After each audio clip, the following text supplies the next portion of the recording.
Okay, so let me bring the inks in. I'm trying to keep this sort of as organised as I can. Can I bring the inks in? Maybe not. These are the inks anyway. I'll show you all 12 of them there. Okay, these are all organised in the same order as I have them on the card stocks as well. So perhaps, what's the best way for me to do this? I'll just put them to one side. Hang on a minute, let me do it that way.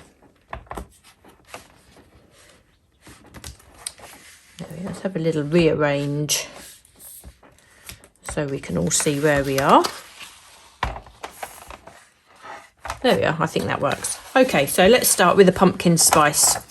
So fortunately, because Lisa's done a pretty good job of matching the colours onto the lid, so we can actually use that as our reference. So you can see that the colour onto white card is the orange, and that matches pretty well, which goes into a purple onto darker cards. So I'll show you on the grey.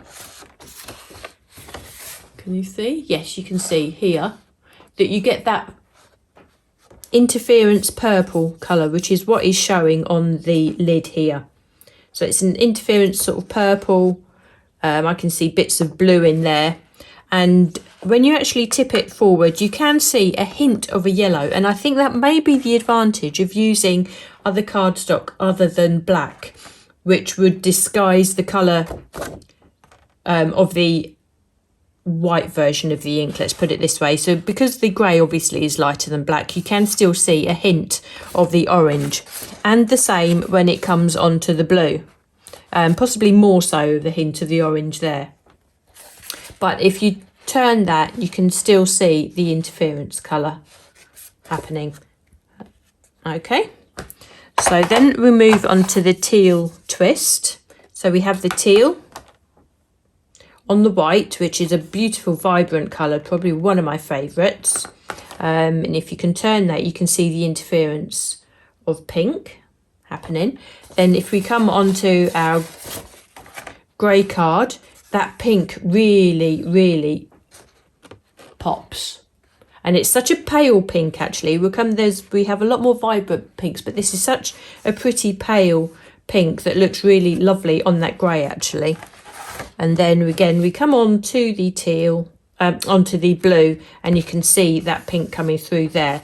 But obviously you can still see just a slight blue happening just when it doesn't turn to the light. Okay, then we have the crushed velvet. Again, we have it's a real lilac colour actually, as opposed to a purple. Really pretty with a gold interference colour.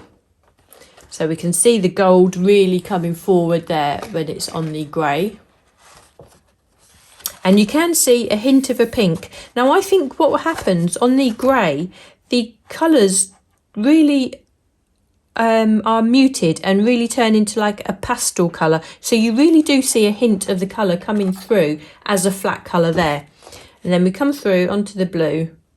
And again, you can see that gold popping through with some of the purple coming through there actually, because if you compare that to the teal, this is gold and purple. This is like a pink and a blue coming through.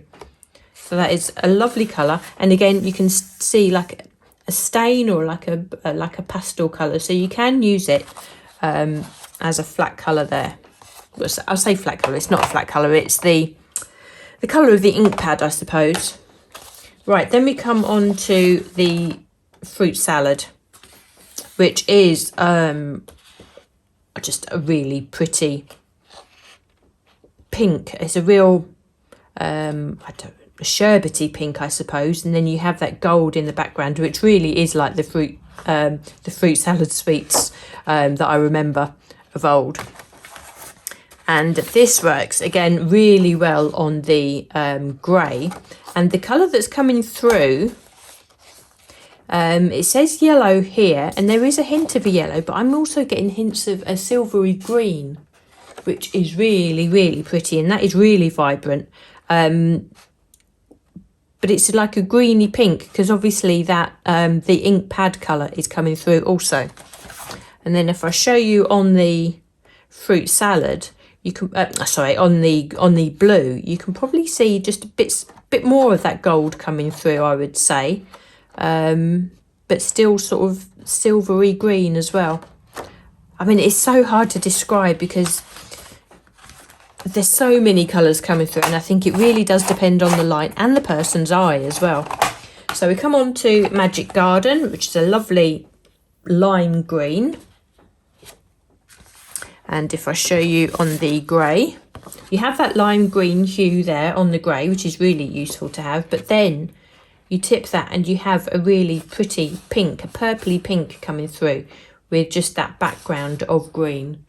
And I'm hoping I'm showing you these okay. Yes. If you have these inks, you'll know yourself how much you can actually see yourself as opposed to trying to sort of show it on camera. And I haven't even tried photographing any projects made with these yet, so that will be a real challenge to bring out the beauty for you. But you can see there on the navy that you can still see the green, and that pink purpley pink is coming through. So I mean, you can definitely see now that it is worth using these on other coloured cards stock as well. You will definitely get the benefit of the colours. So we come on to Sapphire Gold here, which, that's just a blue sea, isn't it? With, when you tip that and you get the gold in the background, and that's the sun glinting off. That just reminds me of holidays. Actually, even in the mountains, that was the colour of the sky that we had every day. It's lovely. Okay, so this really pops onto the grey card. You can see that gold really coming out. That is just stunning. And that will be ideal for butterflies, I think. That was the first thing I thought of when I put this onto the darker card. And I've actually got a project. Actually, both projects are butterflies. But I show you the sort of the beauty of these colours on that afterwards. And you can see on the blue also that gold is really, really vibrant. Okay, I hope this is all really helpful to you. So we have the Cherry Bomb, which I thought would be a lot redder, but this has come out a real peachy, salmony pink colour. It's gorgeous, really, really pretty, and you've got a real deep pink shimmer in the background there.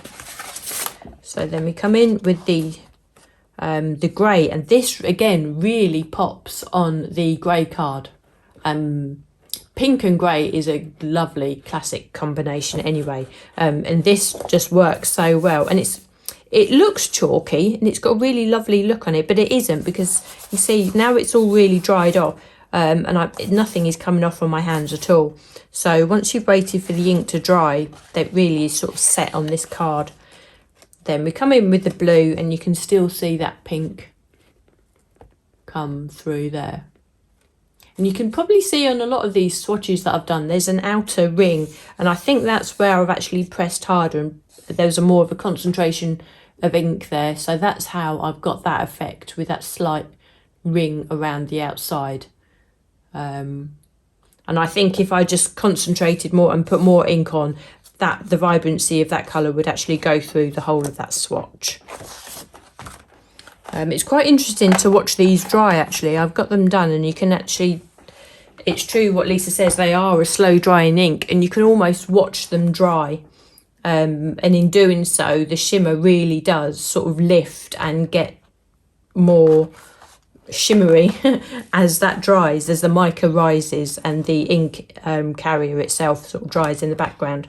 So we have the Sweet Treat, which is here. It's a really lovely sunny yellow with the salmony pink interference in the background. And I show you on the grey, that pink is really subtle, this colour. It'd be a really lovely one to blend with, and I'm using this on some pink cardstock a bit later on, and it works. It's so pretty.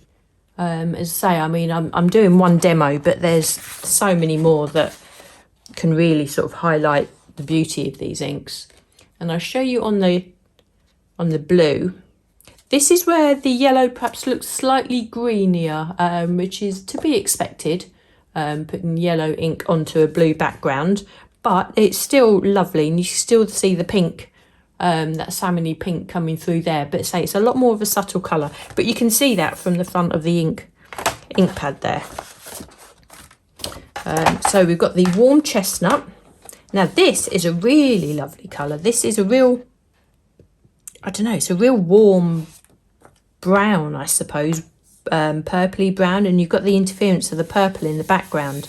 I mean, that I can just imagine doing tree trunks in that, if you're perhaps doing something with fairies or Lisa's gnome stamps. That could add real warmth and real sort of magical element to those images. But you bring it onto the grey card and you just see that purple. Look at that. Actually, even on screen, it looks slightly bluer, doesn't it? Blue. That to me was like the biggest revelation, going from the ink pad to white to onto there. It just looks so different. Look at the colour of that. That's stunning. And look, nothing comes off on your hands, which I've always been put off using sort of glitter and shimmery things because it always rubs off onto my fingers, which drives me nuts. But these inks dry, and they dry permanent. And you can see onto blue, again, you have that vibrancy of that blue coming through, which probably picks up more of the blue tones of the card to make that stand out more. So pink champagne looks so pretty on here.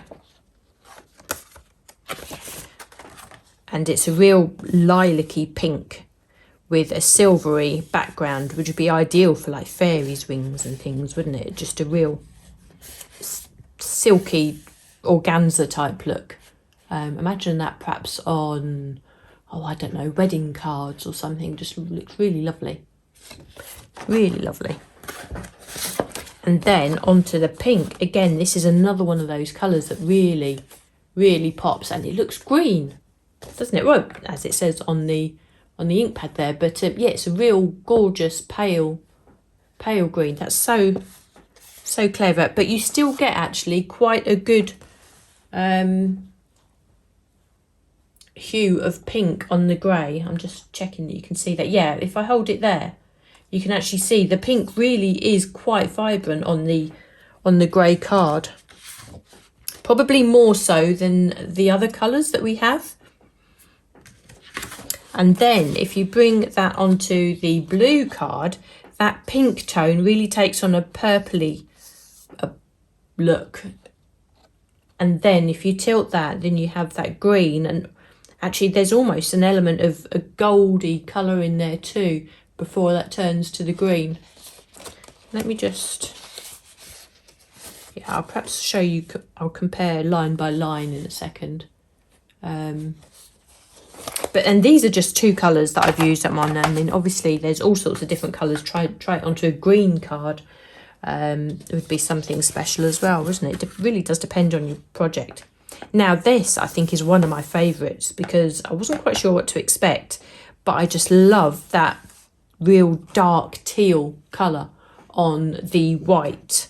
And you turn that and you have, yeah, you have a real corally pink sheen in the background. That is just lovely. I can see myself using this one a lot. And then onto the grey, it takes on a completely different look. Look at the amount of pink that is really popping on that darker colour card. You actually can't see very much of the green tint when you look at this sort of out of the light. That the pink that's coming through here really does show so well on the dark card. And if I bring in the blue, that pink turns almost corally, almost like a salmon pink as well. You can see a little bit more green, but not a huge amount, but it's that interference colour that with this one in particular that really does shine through on the darker cardstock. And then we come through to the last one, which is the Royal Truffle, which is a lovely caramelly colour with purpley, I can see purple there, but it's there's obviously a green hue coming as well, which is so lovely. And show you on the grey, that purple and the really comes through there, sort of like the purpley green. And again, you can't see very much of that when you're looking at out of the light. You're using this one just really for that beautiful mica that is sitting there. And actually it's almost looking blue on the yes, there you go, you can see that flash of the blue sitting there, which is what is showing on the ink pad. And then I bring in the navy cardstock, and that blue really comes through again. Looks slightly lighter there, I think, but I think that's because it's sitting on a navy card. And then you can actually see a bit more of the brown because of the shade of the card that that's sitting on.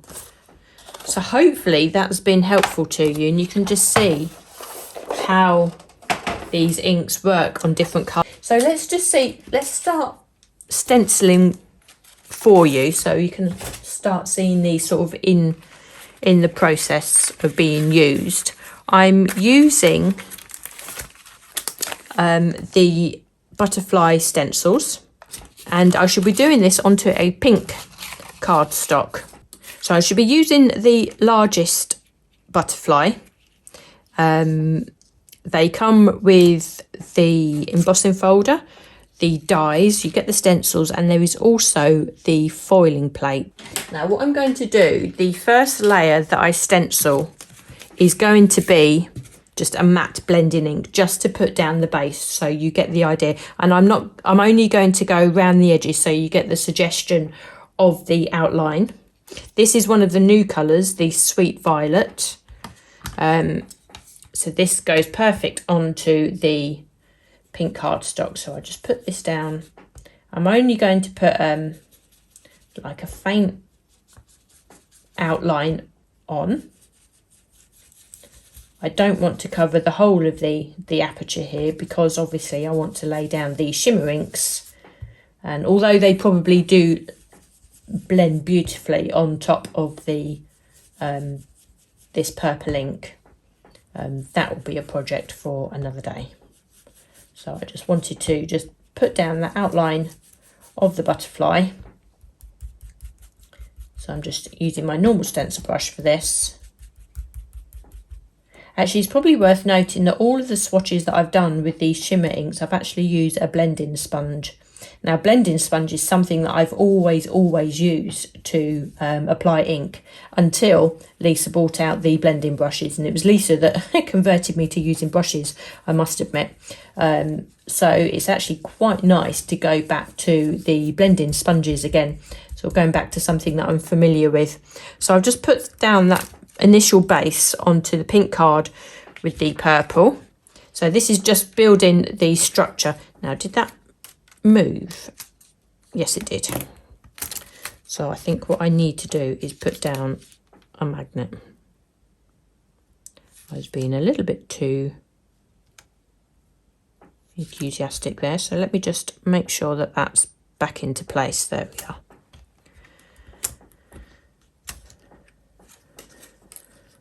And I think actually what I might do I have a little bit of tape somewhere? Yes, a little bit of washi tape. My magnet will get in the way, so what I'm just going to do is just make sure that stays in place.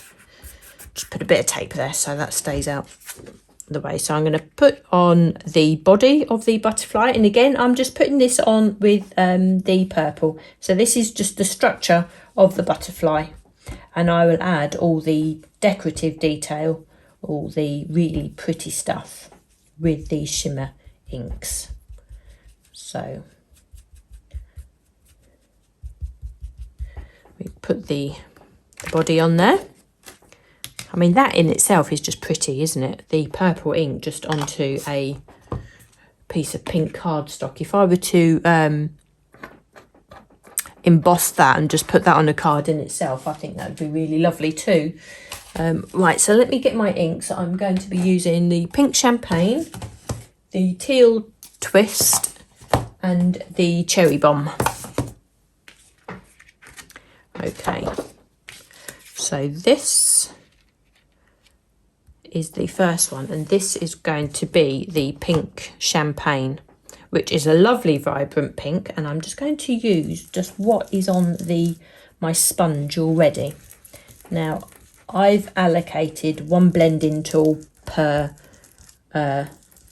ink colour, so I'm not swapping backwards and forwards, because for one I'll get my fingers mucky and then I'll have ink everywhere, and I think just for demoing purposes it just makes it a little bit quicker. But there's so much ink left on here, so I'll just add that on and I'll just have a quick look and see how much has been laid down. Now I don't know how easy that is for you to see, but if I perhaps tilt the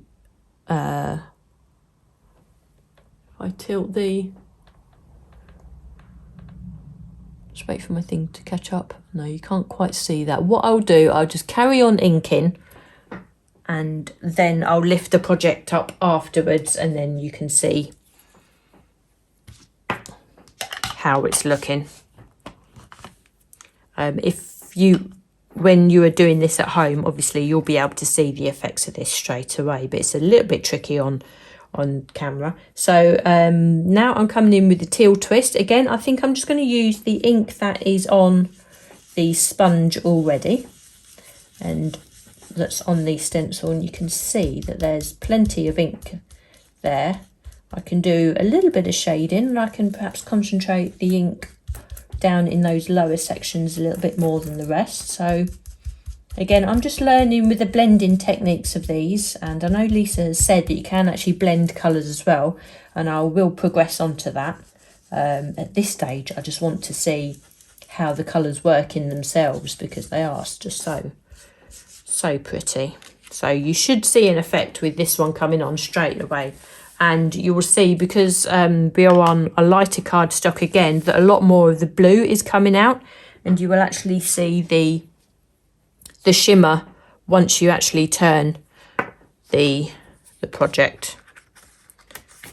So the next stencil is, I've actually used a yellow last time, but I'm going to try something a bit different. I want to use the cherry bomb because I just like the effect of the colour in the background actually. So I'm just going to give myself a little bit more ink. Now it's interesting actually, the more that as I was using these today, to actually pick up the ink onto the sponge, initially I was wiping the sponge across the top of the pad, but that wasn't giving me a very even amount of ink on my sponge. What I have found since is actually if you dab, a bit like the way you would ink a stamp, if you actually dab your sponge onto the top of the ink pad, that gives up a much more even spread of ink on the sponge, which made it a lot easier to add to your project. So that might be something that you might want to try. I mean, I think it's always personal how you use these tools, but sometimes just a little bit of hints and tips from someone else, perhaps if you're struggling or if you're not quite getting the results that you expected, it's interesting to know how other people use these things. So I'm going to actually concentrate the ink on these smaller bits here, and then I start excuse me, if I start turning that to the light, you can see how that mica has started to come through. Just for a bit of balance, I'll leave it as it is. But I would say if you were going to emboss your shimmer images, just wait until the ink has dried, because what you really don't want to do, you don't want to transfer any of the ink, which would therefore transfer a certain amount of the shimmer onto your embossing folder. You really want to keep that onto your project, don't you? You don't need that one to be sitting and being wiped away off your embossing folder. So just make sure that your project is dried. So I'm going to put this onto an embossed background. This background is the new Swirling Leaves. It's an A6 folder, really pretty. I thought it was ideal for a background for the butterflies, and I'm just going to lighten that a little bit with the Falling Snow ink. And all I'm going to do is just wipe that over the top. Just wipe that over the top of the embossing, and it will just highlight those higher areas. I'm not pressing too hard. I don't want it to be a full coverage. I just want it to pick up certain areas, just to take off some of that pink. There we are. So we can then put that onto our matten layer. Now, before we put our butterfly down, I've die cut just a white butterfly, just to sit there. So when I mount this pink one on top, it gives us a bit of the white shadow, which makes that sort of really stand out a lot more. So if I can just, oh, I think I need to change my glue. I'll just put a bit of ink just down the centre, and I've just shaped the wings up a little bit. So if I can sit that like that, and you can see that the white is popping out from underneath, which gives us a really nice feature. And then we put our sentiment on, and that's just one really simple card. So that's one way to use your inks, sort of directly through your stencils. The next project I've done, again, it does involve butterflies, and it involves one of the older sets, actually, one of Lisa's older butterfly sets. It's probably one of the first sets that she brought to us, which again is really, really lovely. Let me just get this organised. So I've cut myself some matten layers with the nested torn circles. I've embossed one of the smallest layer, and again I'm just going to highlight that background with an ink. So I'm using Sapphire Gold this time, and the Galaxy Dream. So what I want to do, and you can see on this piece of cardstock here that I've embossed it with the Prism embossing folder. So I'm just going to do the same again, and just lightly brush the ink pad over the top, so it really just catches those higher areas. And it's ideal actually on these real geometric embossing folders, because it really adds real depth. And just look at that colour coming through. That is just so pretty. So pretty. And again, that will really enhance itself as the ink dries. So that already has given us a really lovely sort of dimensional background. And I'm actually going on to a teal cardstock this time. So it's somewhere between like the grey and the navy that I've used. And what I wanted to do actually is to go with this stamp set, mainly because we have the butterfly stamps, and I was just intrigued as to how I could stamp with these brand new Interference inks. And I can honestly say that there is no trouble stamping with them at all. So what I can do, I've already got the butterflies mounted on my blocks, and I'll stamp with the Sapphire Gold, I think, because I really want that gold to come through. Now, obviously, inking up the stamp, it comes out blue, which is the colour of the ink pad and as it would appear on white card. But we can stamp that onto our cardstock. Now we can, it might be an idea to use the stamping platform and stamp a couple of times to make sure you get as much ink as possible actually onto the image, which there translates into getting as much shimmer and mica as possible. But the images stamp perfectly. They really do. And I shall stamp the next two as well.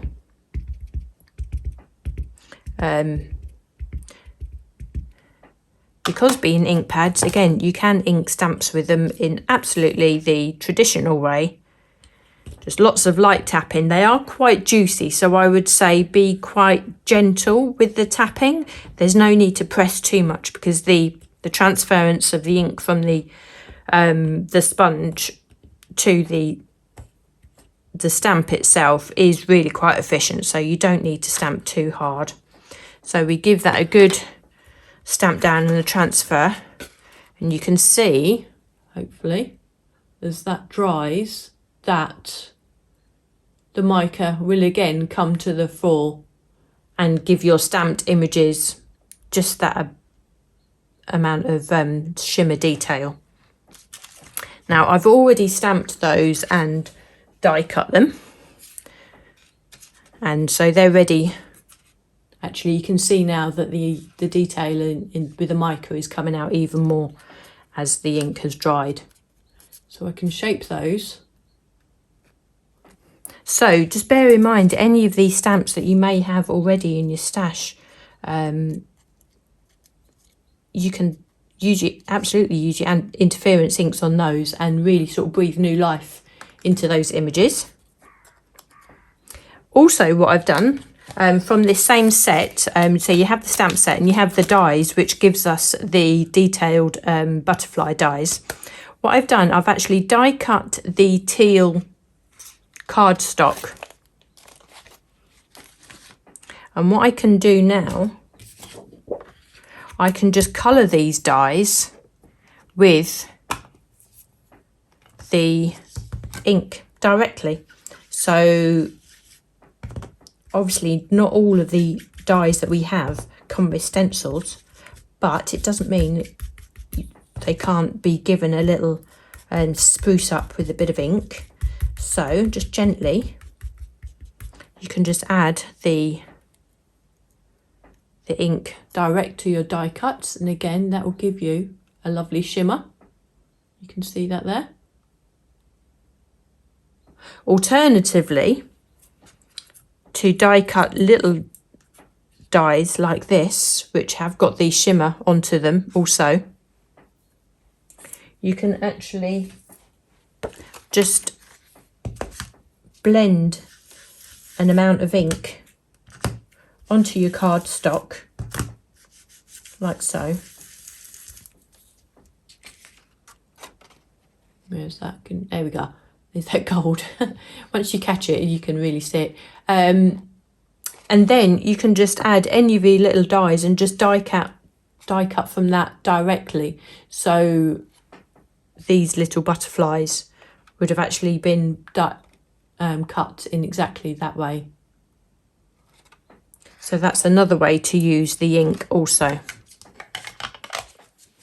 I think sometimes when we're given something so new like this and something with a mica, our brains immediately think, oh, it's new, I don't know what to do with it. But they are really just ink pads that are just so pretty, which enables us to do more. So I think it's getting our brains sort of over that initial thought that it's something new and different, which can sort of throw us into our brains into a bit of a spiral sometimes. Now what I want to do actually, just to finish this card off, just to add some detail in the background, and I know I said that this live is about using dark cardstock, but what I want to do